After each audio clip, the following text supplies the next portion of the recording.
Hello, and welcome to another episode of the Digital and Social Media Sports Podcast. I am your host, Neil Horowitz, coming at you for the very first episode of the year 2023. You can find me on Twitter at NJH287, also on LinkedIn, where I post more content. The website for the podcast remains dsmsports.net, where you can find all episodes as well as more content. And of course, check out the podcast, subscribe, comment, rate, whatever you like on your preferred podcast platform. Just a fantastic show for you guys today to kick off the year 2023 for this podcast, as my guest is going to be RJ Kaminski. He is Director of Brand for Premier Lacrosse League.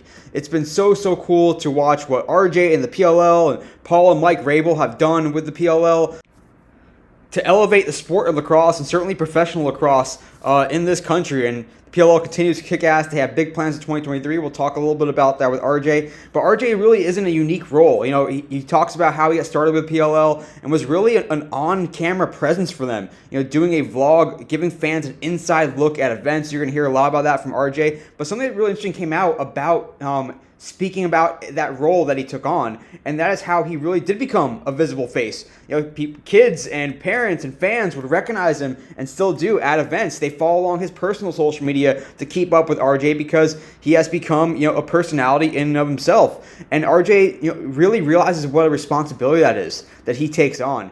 That he can't just, you know, post whatever he wants without thinking about it. That because he is truly representative of the league, of the brand, that he needs to take that seriously. And it's, you know, something as more and more social media people become, you know, faces, or at least have visibility, whether they are asking questions on a TikTok, or their face is visible, or they become known, or even, you know, encourage it and amplify their presence as the person behind some of the social media keys. That is a big responsibility that we take on. Yes, of course, the old, you know, opinions do not reflect my employer is always a disclaimer, but it doesn't really matter. You know, you still are representing the brand when people know you, and RJ has done a great job of representing the PLL and really bringing them to the forefront, and, you know, has the PLL position to continue to grow today. So stick around. Phenomenal interview coming up with RJ Kaminski about PLL, about brand, about how they're growing the sport, about how they're reaching fans, how they're engaging fans. Just so much good stuff here coming up from RJ. So here it is right now.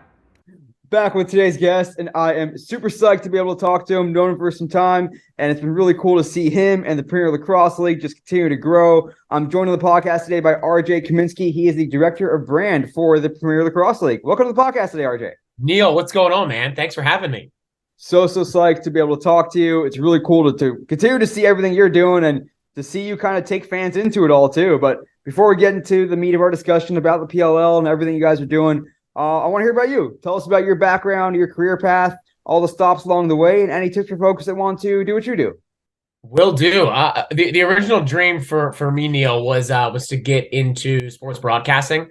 But I got some advice a while back that I needed to learn how to write before I could go into a profession like that. So I went to journalism school, spent 4 years doing broadcast journalism at Maryland. Thankfully got my hands dirty, learning how to edit my own stuff. One-man bandit there on the shooting side, capturing my own stories. Spent a couple of years at the Lacrosse Network after I graduated Maryland, just shooting YouTube videos in New York with pro athletes, mostly lacrosse players. And then had the opportunity to come join the PLL team when we we're going to announce this thing and move out west in 2019. So that was about 4 years ago today. And my position in the league has evolved from host and coordinator to working on the brand side now, and then also doing some hosting on the side. This guy, you are just you have your hands in seemingly everything almost with the PLL. But going back a little bit, how did you land into lacrosse? Was lacrosse like your passion sport, or was it just something that you had an opportunity there?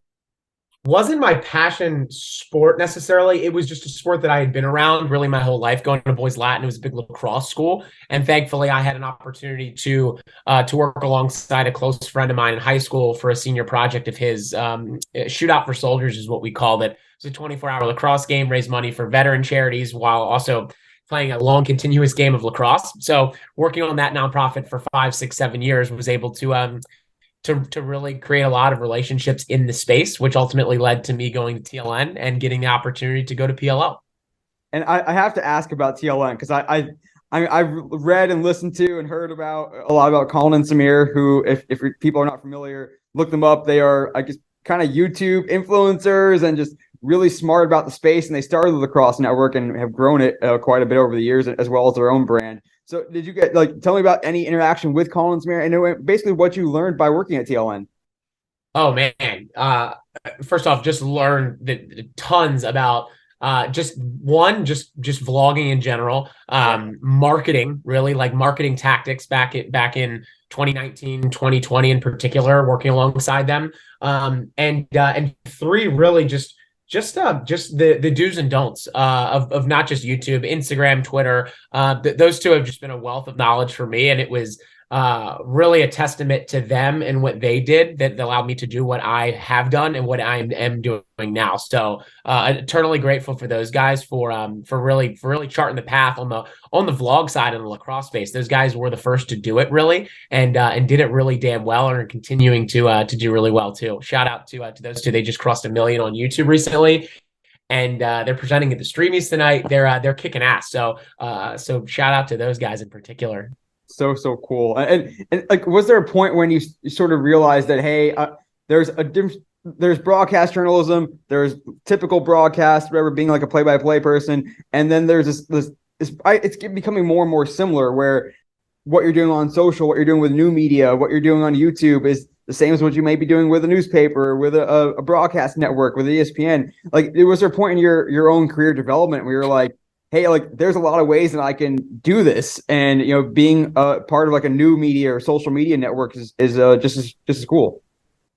For sure. Coming out of college, I had two routes. It was either go the traditional journalism path, broadcast journalism, and go work for someone sitting behind a desk cutting tape, whether it's a CNN or CBS, something like that. A few of my internships had lent some great experience to going down at that path. The other path was just the opportunity I had at TLN, which was go be myself on camera and shoot YouTube videos and develop my own show and run a social channel there at TLN. And the second one was just much more appetizing for me and allowed me to actually just be me on camera. So I took that one, spent a couple of years in New York, and just shoot. You just learn so much shooting and editing your own YouTube video every single week. You naturally, it's trial by fire. So during those 2 years, aside from just building relationships in the lacrosse space and the greater media space, whether it was some of our partners like Barstool or some other media companies there, it was just my chance to really learn how it's done and make mistakes to put myself in a better position for my next bout, which was PLL. Yeah, let's talk about that, because I think back for myself too. Like, yes, I had some time in the quote unquote like more established pro sports world, and then I went into some startups. And thinking back, I was like, holy crap, I really took a hell of a leap by going to a startup that who knows if it was going to make it or not. And so you like, first, I guess, how did the PLL come onto your radar? And then were you just kind of young and dumb a little bit, or like were you aware that, hey, I'm taking a risk by change, like just making this my next gig is working for a league that didn't exist a year ago? It was a rumor going around the lacrosse space and just the general sports space before the PLL had announced. So I just hearsay here and there. But knowing the team that was behind it, one, Paul and Mike, and knowing Paul personally at that point, and just knowing what he was capable of from a marketing perspective, and just the horsepower that he brings to the table. And then two, they had taken my friend and manager Tyler from TLN, who was my boss at the time, who's just fantastic. I actually still live with Tyler. I've worked with him for 7, 8, 9 years, through Shootout for Soldiers, through TLN, and through PLL. And once I was able to see the other members of the team they were amassing, I just saw the tremendous upside and opportunity with this thing to get in at the ground floor. And I basically just said yes on the phone. And after maybe a week of negotiating and figuring out what everything looked like with me moving out there, I was in LA. I was out of New York for good. And the rest is history, as they may say. Of course, you're still living it. 100%. Yeah, man. 4 years now. Wow, time does fly. So I guess when you come into a brand new league with no history, no legacy to protect, no set brand, no fan perception right away. I mean, the fan perception was basically through Paul. For listeners that may not be aware, Paul Rabel, one of the best lacrosse players of all time, and became a kind of influencer in his own right as a player before joining up with his brother Mike to start the PLL. what was kind of your charge early on, and what was the PLL's like what were they trying to be, and how much of a role were you? Because with you being on camera, you're going to be someone that conveys what the PLL is trying to be, and you can make it more of like a slapstick fun place. You can make it more of a like competitive, really formal place. So like, what was that? What were the conversations like early on to establish to make sure that first off, just starting with a blank slate, it's an incredible challenge. First off, but it's one that we were ready to take on. I think the most exciting part for me, Neil, was the fact that our strategy surrounded it was like two key pillars on our content strategy. Looking back on now, it feels like forever ago. One was like let's see what our fans think. So for everything that we wanted to do, really aside from like team logos and team names, we said let's just ask our fans, where do our fans want us to come for the summer tour? What do our fans want to see from us on our social platforms? Just quite literally going to social, and we would type in those questions. What do you want to see? What should we do? Just so we could actually hear from them. Yeah. And then the second piece there was just being completely transparent about every single act we were doing as a business. So when we launched our partnership with Adidas, we knew that we needed to sit Paul down, do another state of the league. Paul, sit, look to camera, and explain what this decision means, why we partnered with Adidas. And same goes for all our other announcements, whether it was Gatorade or any other major moment in year one. And basically anything was a major moment. Any sponsor that we brought on, whatever it was, required us creating a campaign around it. And then also Paul sitting down and just looking into the lens and saying, here's what we did, here's why we did it. And we thought that was a big differentiator for us. We know it was, because other leagues don't turn the camera on and justify the decisions they make to their audience on social, on YouTube. And we were doing that. So it was another way for us to be different, but also bring the fans more into the fold with us and give them confidence that we were being transparent and showing them our cards and bringing them along for the ride. I really love that, and love the way you put it too, because it's like the fact that the PLL was I'm not going to say struggling, but a new and burgeoning league, and trying to make sure it was going to like stand the test of time. It was a feature, not a bug. You guys kind of leaned into it and said, hey, like you guys are going to go on this ride with us, and we want you to see that, you know, what we're doing, and to celebrate it with us, and to, you know, celebrate when we get new avatars. That means we're going to be able to be around and last and give you those the games and stuff that you want. And like that open transparency like really helped, I guess, make sure that fans were kind of in it with you, and the players as well. Like I guess talk a little about how the player structure into it also, and how they kind of felt ownership as part of the league as well, and really were part of that ride. Yeah, the beauty of it is that the players were quite literally just in it with us, quite literally from the beginning. So you have this element of player buy-in that just does not exist in any other league, especially the core four sports leagues where guys are all making multi-million dollars. So when we would have players to the office, when we would, even year one, once we finally had our first game, any kind of content requests, any kind of interview requests, hey, can you do this? Can you sign this? Can you say this? Was just met with a smile and like a hell yeah, let's do it. Players also recognized from the jump, thankfully, that any kind of growth from the league meant growth for themselves too, and an opportunity to grow their own brand, both in the larger sports ecosystem as well as within the lacrosse ecosystem. So it was just always met with a yeah, like let's do this thing. And for me, being a member of the content team, it was a gold mine. It just like there was no player that was off limits based on their superstar status. Everyone was willing to jump in and be a part of the content that we were creating. So it just made life really easy. And I know that doesn't exist in other leagues, especially with the big dogs, where these guys don't get benefit from being on the NBA IG story or being in a social campaign for NBA Twitter. Right. It just quite literally doesn't drive them much value. Whereas in our boat, it was completely different. It was quite a symbiotic relationship. Yeah, it's kind of cool to imagine that like fans and players alike could literally like cheer when the PLL announced a new sponsor, because it's going to help the sport grow. It's going to help the league grow. And you don't see that in other sports. For sure. NBA signed to deal with whatever, Wells Fargo. The fans aren't Who going. Cares? Who cares? Yeah. And our fans felt that. And they understood that, especially an endemic sponsor like Gatorade, for example, meant dollars for the league, which meant more viability, credibility for the league, and a chance for this thing to succeed. And so let's hear about like who were those fans early on? How has that fan base changed? I mean, early on, was it really just, hey, we're going after the existing lacrosse fan? They might have watched NLL or MLL. They might play lacrosse, or has it become more of a casual sports fan, or is it a young family? Like, who are you talking to, and how has it changed over the years? So I think from announcement, it made sense to just go after the lacrosse fan first. You know, we quite literally built the following in the early days, largely off the back of Paul's social. Paul had by far the most engaged with account, the most followed account in the space.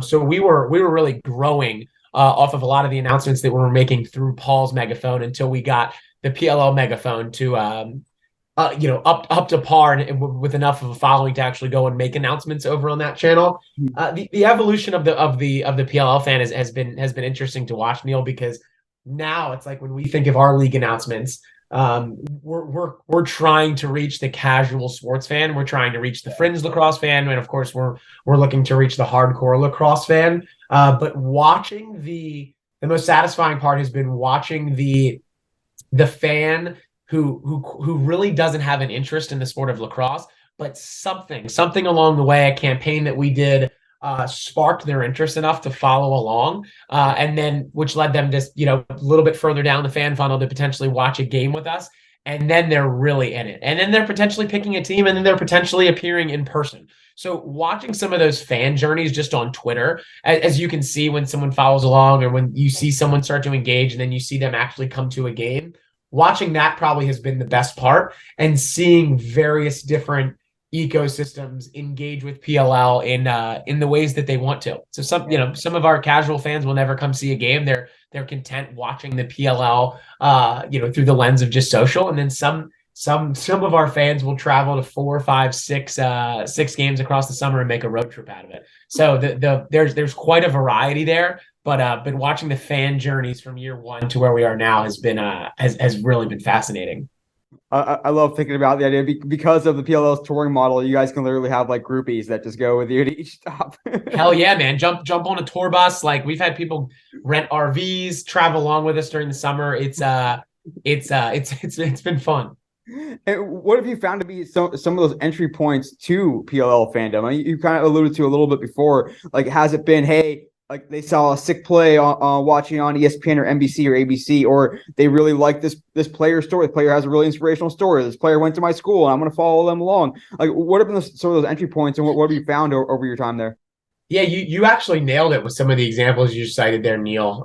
The opportunity that we have with Champion, for example, in regards to distribution and the chance to reach other sports fans that really don't know much about lacrosse.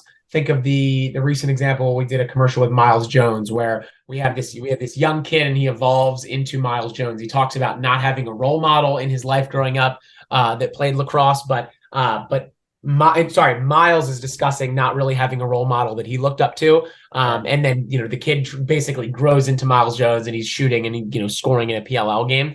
That especially through Champions distribution assistance is able to reach casual sports fans and gets them to turn their head and say, wow, like they're pumping out commercials like these. Like, what is, like, this was an inspirational bit. Like, what is the PLL? Who is Miles Jones? Yeah. And then they follow along. And whether it's just from a passive capacity and they're just keeping an eye on what we're doing, or whether they're ready to come to a game or turn on the TV to see a Redwoods game, whatever it may be, there's just an interest sparked. And we've done that through commercials. We've done that through other campaigns, whether it's through PLL Assist, some of our indigenous heritage efforts, things of that nature, Neil. The beauty is there's just so many campaigns that we run through the year that have a chance to catch the eye of someone that doesn't follow lacrosse and get them to follow along. Yeah, and I know probably a lot of listeners would be familiar with the PLL's working with Barstool and part of my take, having the PLL Water Dogs team. Oh yeah, well. Yeah, it's funny. I think that if I'm wearing Water Dogs gear at the bar, it's like a magnet for PMT fans. They're just like, yo, go Dogs.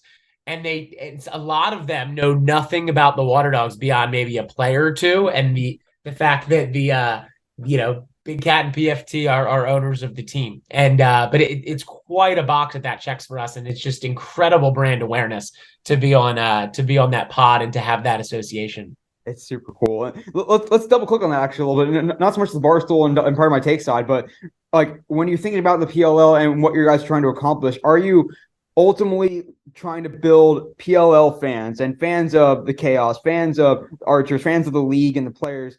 Or is it just like where does that fit into building lacrosse fans and building the sport of lacrosse and building participation and the kind of goals that USA Lacrosse might have? Like, how do you balance those, or just kind of just like all the the rising tide lifts all boats type thing? So our goal just so you can't just boil the ocean. So I mean, it'd be great for us to run a season and then lacrosse participation jumps. It just doesn't work like that. What we're focused on here, Neil, especially this season in particular, is driving fandom for individual teams. So we know what our core fan base looks like. We know what the average PLL fan looks like. However, it's on us now, heading into year 5, to do what we can to drive fans down a certain funnel and to affiliate with a certain team. Yeah. So that means, it's great that people show up to PLL games wearing the hat like I've got on, like a PLL hat and a PLL shirt. And it's kind of crazy to hear people, like there are PLL chants at our games. Like kids are chanting PLL. You wouldn't see that in an NFL game or an MLB game. Like what? These fans are incredibly supportive of just us, the league.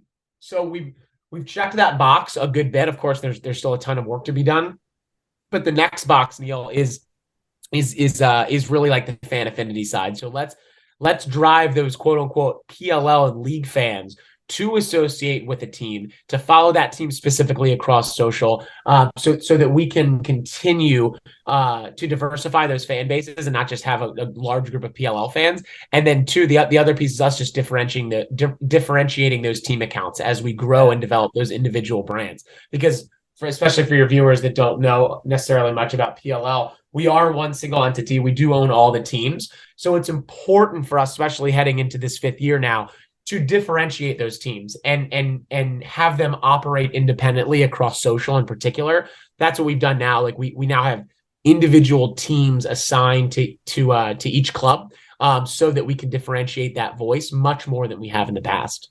And is the thinking behind that to appeal to a broader fan base so that, hey, like you can find a reason to be whatever, a Redwoods fan? I guess absolutely. Like, I think about maybe like the NBA, or even I have a friend or coworker who is a huge Lionel Messi fan. He doesn't care what club he's at. He's going to root for that club.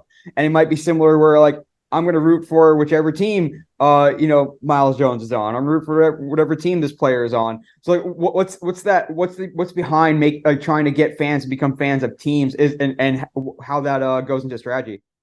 Building rivalries, man. It's getting the opportunity to have competing fan sections at games. It's what you see in the more traditional sports media landscape. It's being able to attend a Redwoods Whipsnakes game and have one part of the stadium cheer when one ball goes in one net, and then same for the other side. And that's happening, and we're progressing there. But there's a lot of work that goes into actually getting a fan to pick a side, to pick a team or pick two teams or just follow a superstar. I think the NBA model is really interesting, in particular of how fans react to those teams and players. I really only follow a few teams based upon the superstars that I enjoy watching. So it's not like I'm cheering for the Wizards because they're a half hour from me in Baltimore. I'm actually cheering for Steph Curry. I'm cheering for Joel Embiid because I enjoy turning on the TV and watching him perform. No, it's interesting picture you draw there of like, it's one thing to go. I mean, the first PLL event that I went to personally was an All-Star game, and so you don't really care who's winning the All-Star game necessarily. Yeah. But there's something different when you feel like you have stakes in the game, when you really care who wins or loses, and that makes you, I guess, that much more of a diehard fan. If you just go to a game and see whatever Archers and Whipsnakes, and you don't care who wins, and you're just like, watching for cool plays or whatever, there's a little bit less of a fan fervor, I guess. And so it's interesting to hear that perspective. When you guys sat down to actually like think about differentiating these teams and their online voices and their brands in general. I mean, we think about like the general model of, whatever. I'm a San Diego Padres fan, and there might be different quirks that they take from San Diego, and it becomes more of like a localized team. So how do you go about when you guys don't have that, the PLL, with like certain cities or whatever, or certain locations? How intentional are you differentiating the brands of those teams, and what were those conversations like?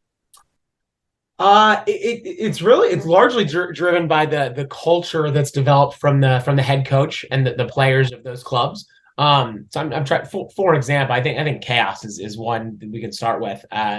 A team that quite literally is incredibly chaotic in the locker room, pregame speeches, and for those that don't know who are listening, the Chaos are led by Andy Towers, who's an incredible head coach. He's about 6'5". He's bald, and you can hear him from a mile away. Gives incredible pump-up speeches. Usually has an incredible anecdote to get his guys fired up, and it usually goes viral the next day for how he got his guys going in the locker room. So teams like that are much easier to define on social and to build around in regards to what their voice looks like on Twitter, or what their style and cadence is on Instagram or across any of the other social platforms. Other teams can present more of a challenge. I think Chrome and Water Dogs have presented in the past a bit more of a challenge than a team like Chaos, for example.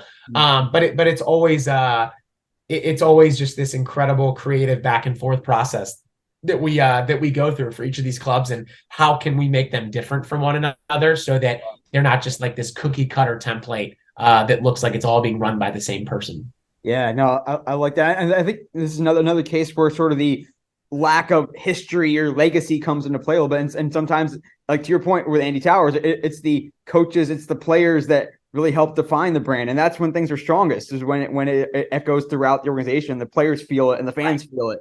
It's the most organic too.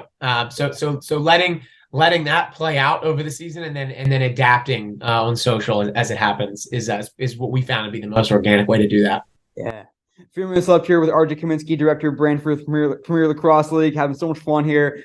We have so much more to cover, RJ, so we're going to try to do it as quickly as we can. I want to talk about you a little bit, because you have really, from day one, you've been a big part of the league on visibility wise. Doing the vlog, being on camera a lot, talking to fans, talking to players, and it's always cool to see like you get hounded by fans are excited to see you, and they want to jump on the camera that you have and see you at fan festivals and before games. So what was it like when you started to realize that like you are a visible part of this league, and not just kind of like a presenter, but a character in and of itself, and how have you like taken on that responsibility yourself?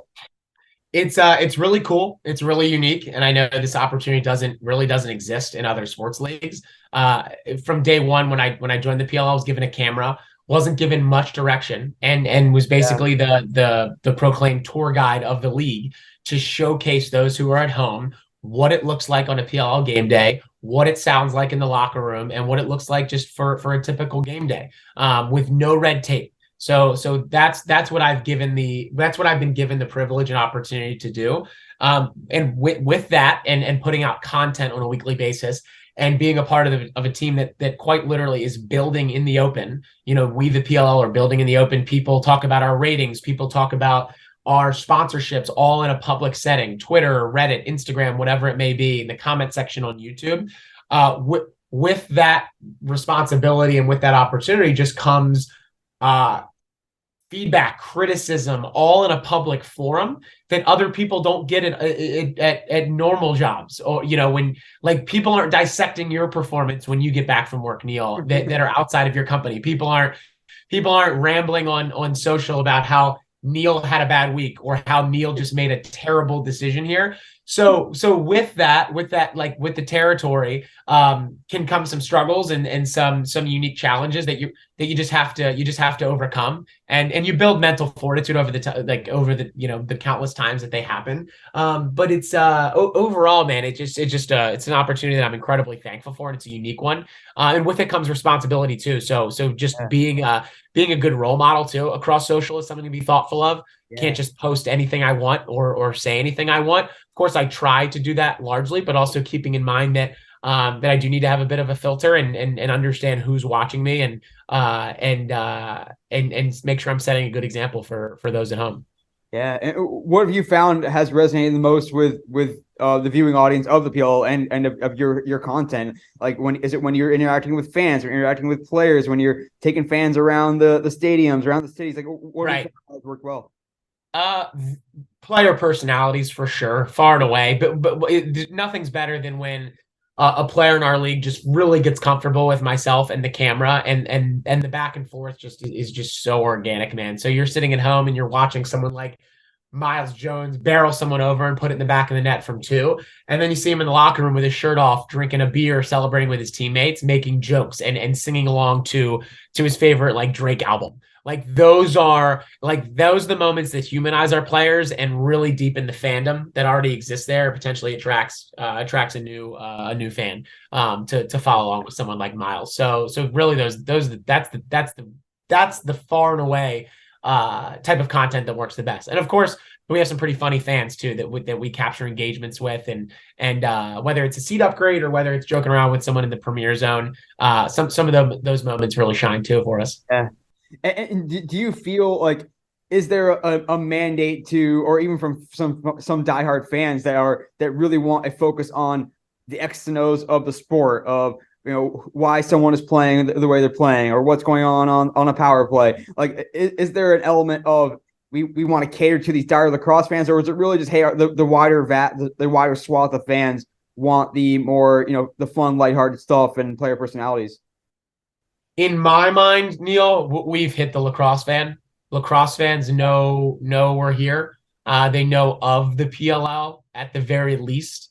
So really our job is the casual. Like our job is finding other sports fans out there, whether they're sports fans, whether they're sports bettors, and finding unique ways to bring them in and educate them on PLL and get them to take a chance on us, whether it's tuning into a game for 5 minutes or even potentially a step further, attending one in person. And that's the biggest challenge, right? Totally. And that's also where you get those fans to convert to. I mean, similar, my background coming up in hockey, where we know that if we got a fan to come out to a game, it's life changing. And I'm sure it's similar in lacrosse. Where you go and you see the speed, you see the violence, you see the athleticism, and you're like, holy crap! Like, this is an awesome sport. What I've been doing all these years. 100%, man. And it's funny too, watching the evolution too of the respect from the larger sports community for what we're doing and in the sport of lacrosse as a whole is fantastic. I mean, Charlotte's a brand new market we go to. We're in Charlotte. We're sitting with Paul sitting on Pres Row, Sam Darnold, Luke Kuechly. Like, we're talking about like local legends too, like Luke, where like these guys are sitting there and they're in awe. They're in awe of the sport. They're in awe of the physicality. And there's this incredible respect there. So part of that too, part of my role is showcasing that to other people, to other people to see, because Chuba Hubbard sitting there too. So someone in Carolina is like, wow, this guy's showing mad respect to these guys and the physicality on that field. That guy gets the shit beat out of him every day on Sunday, like in the NFL. So there must be something to this game that's worth tuning in for. Yeah, and it's kind of those kind of cool moments of just unparalleled social proof to some degree too. Like, hey, these high level athletes are also lacrosse fans or also PLL fans. Like, maybe I should check it out if I haven't before. I see it on this guy's social platform. He's at the game. Maybe I should check it out. Like, you guys look at sort of like, not tentpole moments is the wrong term, but opportunities that you have a big audience. Like when you guys are on an NBC back when you guys were with NBC, or when you're on like one of those major networks on linear TV, that, hey, this is our opportunity. We're going to have more fans and more eyeballs than ever. Like, how do we make the most of it and make sure that these fans that are just checking out for the first time stay with us? The retention is really important. And there's a number of ways to look at it, Neil. But the one thing that I know we have going for us is our product. We quite literally have the best product and the best guys out there playing it. So that mixed with our innovation on the broadcast side and the whether it's in-game back and forth on the mics between the booth and the players, or whether it's the in-game drone that we tested out this year to have live drone footage in-game. Like, those are that's the recipe in my mind that's going to be able to attract a fan and retain them to stay on for the game or to come back for another one. So retention can be one of the hardest things to succeed in for a sports league. But when the product's there and the product's the best out there, and that combined with what we're doing on the broadcast side and the talent in the booth, to me it's really hard it's going to be tough for them to flip the channel. Yeah, I will say too, for anyone that has not seen it, like the broadcast access for the PLL games is unreal. Like you're like interviewing a player when like they're still like breathing hard because after they scored a goal. It's like, what is this real? Like it's so cool to see. Yeah, it's something that we're continuing to improve upon, Neil. There's a number of other things that we can do to continue to freshen up the broadcast and keep someone's attention that knows nothing about the game, and also inform them during the game to make sure that they're learning and they're not just, I kind of experience this with rugby. When I tune into rugby, I quite literally don't know what's going on. Right. So I'm looking for those moments where the talent in the booth can like point me in the right direction or at least give me something that I can take away and learn from the game. So we're really trying to do our part with that on the education side too. Totally. And we talked a bit about the player access already and players being bought in, and that's a part of it too, especially with you guys having, you're going to have the championship series, early next year. But before that, it was mostly, we kick ass during the summer and then we have an off season, and some guys will play indoor in the off season as well. So like when you're trying to keep fan interest in those off season times, and even during the pandemic when there were no games at all until you guys went into the bubble, what's that look like? Is it really trying to play up? Like, hey, we should play up some player rivalries or guys switching teams or, develop these other storylines. Like, how do you think about developing that fan or keeping that fan interest and engagement when there's no games going on? That's a real challenge, but it's a fun one. And it's just making sure that whatever you're putting out there isn't just to fill space. It's not just a graphic. Like, we need more happy birthday graphics. We need this. We need that. Like to populate the timeline. It's just making sure that any campaigns that we do come up with, Neil, are going to be of interest to our fans. I think, just one that comes to top of mind is when the NBA playoffs were going on, right? Like we polled our guys.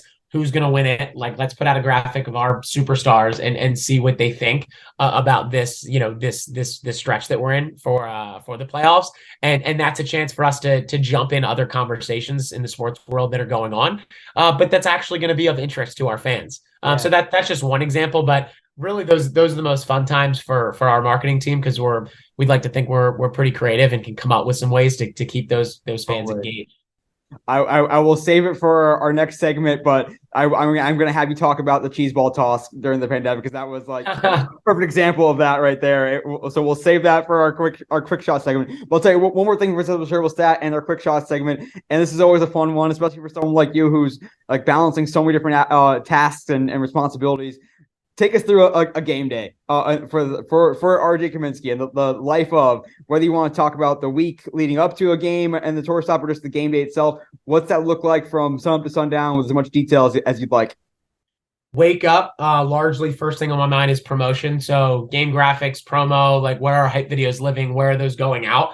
Making sure that we're beating the drum every single hour leading up to game day. Have player arrivals there, like our photogs and social team have that thing down to a science. So I'm usually just hanging out during that period and getting ready to go into the fan zone. Usually spend 20, 30 minutes in the fan zone, shooting with fans and players.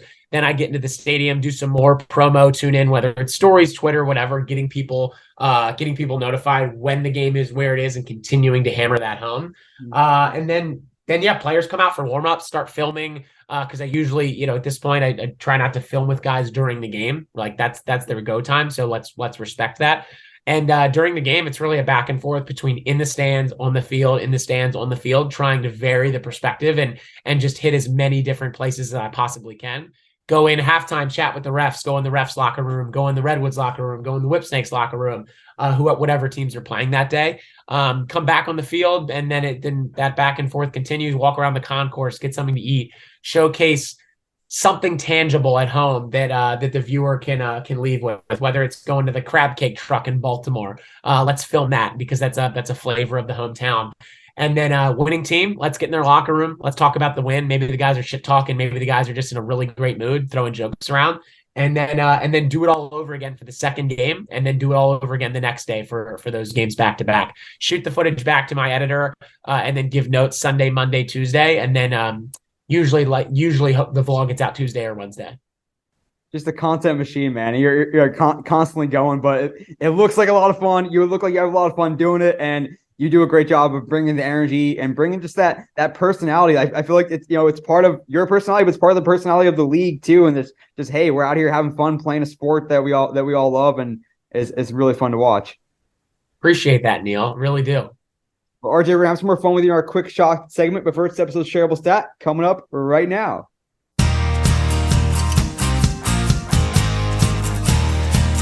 So good chatting with RJ Kaminski, Director of Brand for the Premier Lacrosse League. Just full of good insight. He really gets his hands dirty. He is hands-on, creating that content and thinking about it from a thoughtful perspective of, what does the PLL want to be? How do they want to promote themselves? Who are they trying to reach? And ultimately delivering a great fan experience on social and certainly at the events as well.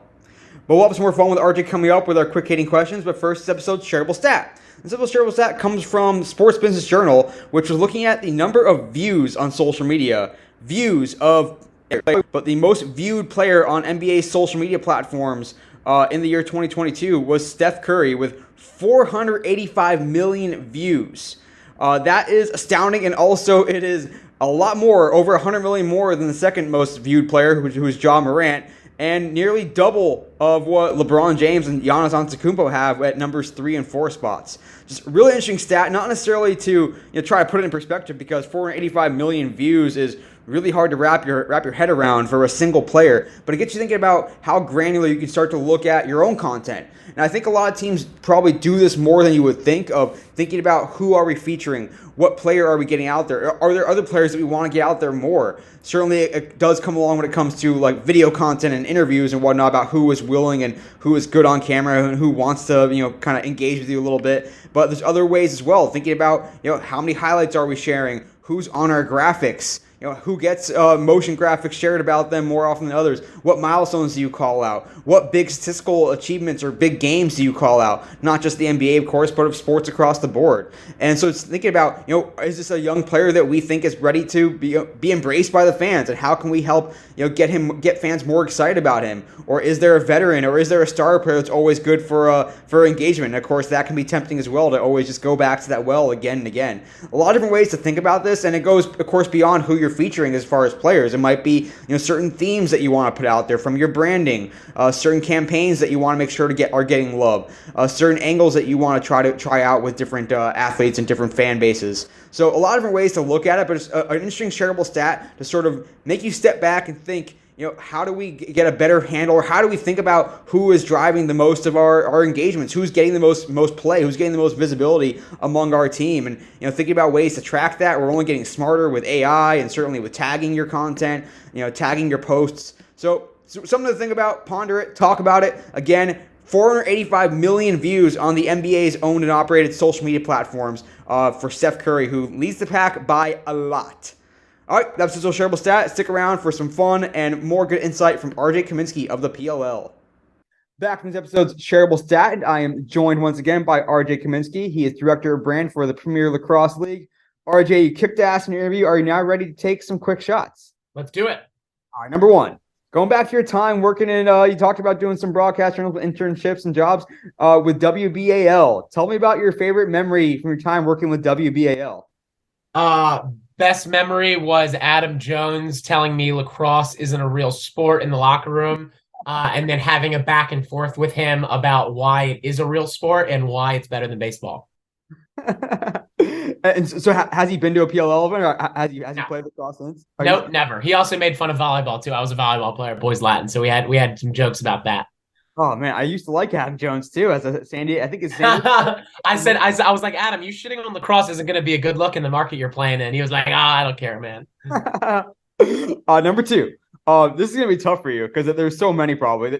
Tell me your most memorable fan interaction in your time with PLL so far. By far, when anyone paints their chest with my name on it. These two kids came in Atlanta and they had the R and the J, and I was I was floored. So moments like that, which I do not deserve. Like I'm not a pro athlete. Like I shouldn't have that going on. But I did, and it was fucking awesome. That's so cool. We talk like you hear a lot oftentimes in the social media space, whether it's with a podcaster or a YouTuber, about these quote unquote parasocial relationships. People that because they see you in the vlog, they see you at all the PLL events, that they feel like they're friends with you, and then they meet you in person. They're like, "Oh shit, that's my buddy RJ. Hell yeah!" Yeah, or 100%. I hope people continue to think that way because it is it's a real personal medium, and we're quite literally like talking to each other. So I really hope that continues, and I'm going to try to continue that on my end and just give them as much access as possible. Oh yeah, that's what it's all about. Number three, kind of picking up on that sort of same theme. Tell me the most important lesson or lessons that you picked up about what makes for great host-led video content or a great vlog. What kind of key insights have you picked up? Move fast, cut what's unnecessary, and move your feet. I like that, especially and now we think about quick cuts like with short form video and all that as well. Just cutting the fat out, making it all about that action. Oh yeah, cut out the ums, cut out any dead space, and keep that thing moving. People's time is valuable. I like it. Number four for you, RJ. Tell me the player whose social media we should go check out, and also the player that we should go watch a highlight of right now because they're amazing. Players' social media. Let's go. Josh Byrne. Josh is a good social presence. And then highlights, Jeff T. Atlas. Freaking made SportsCenter like 4 or 5 times this year. He's an animal. Yeah. There we go. Hit up on YouTube and see some incredible plays. Number 5. I allude to this into the interview. Talk about what you guys did with Utz, with your sponsor Utz and the cheese ball toss, because I thought that was just one of the best pieces of sponsor activation, sponsor content I've ever seen. Utz was a sponsor of ours back in 2020. Pandemic hit. We wanted to activate our pros, so we did so in a virtual format. IG Live, we basically put out a bracket for pros that we're going to throw cheese balls into each other's mouths. We wanted to see who could do it the fastest, and then just showcase it to the world. So we had these guys lobbing cheese balls into their mouths for everyone to see in a time when no one had anything else going on. So people tuned in to see it. Performed pretty well for us. It just so like all the ingredients are just incredible. Like it showcased player personality, it showed them having fun, it showed their a playful competitiveness, activated a sponsor in such a relevant way, and showed that the cheese ball is going around and the food. Just I round of applause for that sponsorship. Thank you. It was so well done. Number 6. If people have not watched Fate of a Sport, movie/documentary, it's on ESPN Plus now about really the building of the league and through the eyes of Paul and Mike Rabel. So good. So tell me the moment from Fate of a Sport that kind of stuck with you the most, and it really made you stop. Definitely Lyle's quote about winning championships. If you weren't present doing it, then what was it all worth? I think that was the quote that really resonated with me the most, because I think we're all on our own individual hamster wheels, and we're looking to climb the ladder. We're looking to gather more materialistic things. We're looking to make more money. We're looking to like check all of these things off that we think are important in the evolution of our own individual lives. But the note from Lyle is to ensure that you're present in the journey, because the journey is ultimately what the most important piece is. So just reminding yourself of that versus continuing to look up or look around the corner for what's next. I like that. And yeah, again, great movie, great film, documentary everyone should check out. And of course, Lyle, one half of the best brother duo in lacrosse history. Heck yeah. Number 7. Just tell me the most viral post or piece of content that has come out in your time with PLL so far. What's the one that just took off? Most viral would have to be our 9/11 post of Wells Crowler. Really, it was a graphic that outlined his story. Of course, it really resonates with the lacrosse community, but it has really begun to resonate outside of the lacrosse community in the last few years in particular. So that's one that I think by far was our biggest performing post this year. And just the beauty behind that post is that we've actually started working really closely with Wells's mother and his foundation.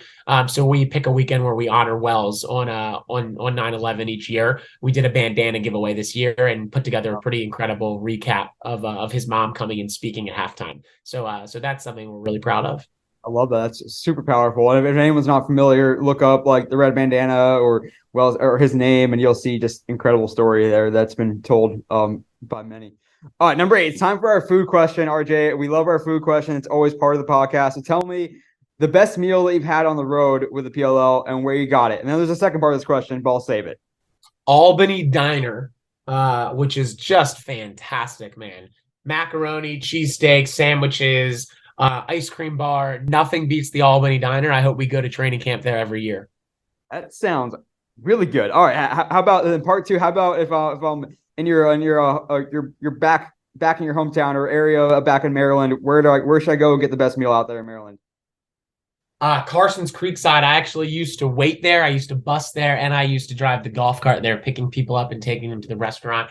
Really great seafood dishes as well as other steak dishes. We've got my favorite, which is it's a black and blue like pasta penne dish. Really fantastic. And you should check that out when you go. And also fresh fried mozzarella is fantastic too. There we go. All right. All you gotta do is go to the Northeast, go to Albany, go to Baltimore, and you are set. Yes, sir.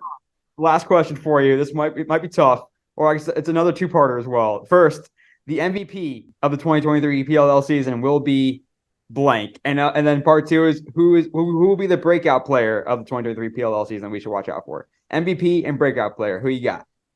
MVP. I feel like Jeff Teat, man. Like I gotta go Jeff Teat, and then for breakout player, I'm gonna go Grant Ament coming back off of injury. I think Grant's going to put up some record numbers. It was tough to see him sit out so much this year.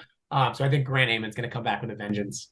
Very nice. All right, you heard it here first, guys. Watch out for those players for sure. All right, RJ, you had you kicked ass in your quick shot segment, scored a bunch of goals. Now your chance to take over the podcast. Tell us your social media all-star follow. Just tell us who they are, what platform they're on, and why they're following. Social, follow us on PLL at PLL across pretty much everything. On Twitter, we're at Premier Lacrosse. And then for social, for my own personal platforms, just RJ Kaminski on IG and Twitter. And I don't post nearly as much as I should on TikTok, but it's the same there as well. We have to get to who do you want to? Is there somebody you want to shout out that's someone that you follow personally that you really enjoy following their stuff? I want to shout out. Oh, I'll shoot out our two photogs, Liam Murphy and Nick Arati. They both put together a carousel after every weekend of some of their favorite shots that they take, and those guys are really, really freaking talented. So I would follow our two photogs, Liam Murphy and Nick Arati. Sweet. We'll link them up on the show notes, and definitely follow along with the PLL and with RJ with everything they're doing. Just so much good stuff, and I can't speak highly enough of not just the league and the play and the sport, but everything you guys do is just so top notch with how you activate partnerships, how you talk to fans and engage with them. So my hat's off to you, and just keep up the awesomeness, man. Appreciate that, Neil. I know it was great coming on and rapping with you, brother. Looking forward to seeing you at a game soon enough. Let's go, man. So great talking to RJ Kaminski, Director of Brand for the Premier Lacrosse League. Just full of good insight, really thoughtful to his responses, and I just love being able to pick his brain and hear from his experiences as well of having those magic moments with fans and on social, and some of the great stuff the PLL has done with their players, and something to certainly keep an eye on. The PLL continues to kick ass, and lots of big plans coming up in 2023 with their tour, with their championship series. So check them out, check out RJ, and continue to follow along as the PLL and lacrosse overall continues to grow in the States and in the world.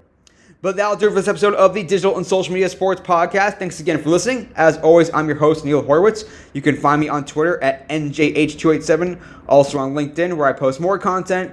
The website, as always, is dsmsports.net. And of course, follow along on the podcast on your preferred podcast platform. Until next time, this is Neil Horowitz signing off from the Digital and Social Media Sports Podcast.